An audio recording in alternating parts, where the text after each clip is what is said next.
Imagine this. You've spent your life being kind, accommodating, and selfless.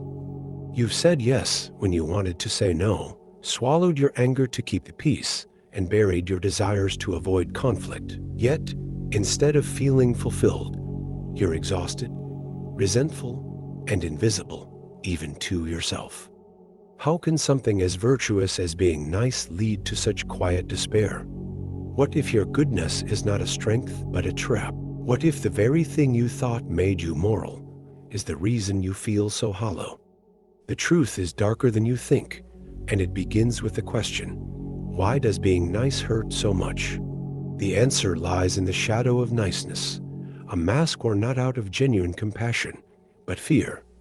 Carl Jung called this the persona, the false self we create to earn love and avoid rejection. Nietzsche warned of the dangers of slave morality, where kindness becomes a tool of the weak to manipulate and control. Beneath the surface, niceness often hides a deep-seated fear of conflict, abandonment, or unworthiness. It's not virtue, it's survival. But at what cost? By silencing your true self, you trade authenticity for approval, and in doing so, lose the very essence of who you are. The question remains, what are you really sacrificing? The consequences of this self-betrayal are insidious. Neurologically, suppressing your true feelings triggers stress responses, flooding your body with cortisol and eroding your mental health. Psychologically, it creates a fractured identity, a dissonance between who you are and who you pretend to be. Culturally, society rewards this behavior, perpetuating a cycle where niceness is mistaken for virtue and authenticity is punished as selfishness. Over time, you become a ghost in your own life, disconnected from your desires, your voice, and your power. The world may applaud your kindness, but inside, you're drowning. How long can you keep up the act before it consumes you?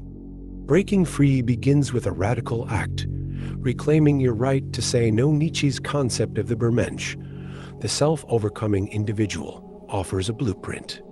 It's not about becoming cruel or selfish, but about embracing your authentic desires and boundaries. Start by questioning the beliefs that bind you. Why must you always be nice?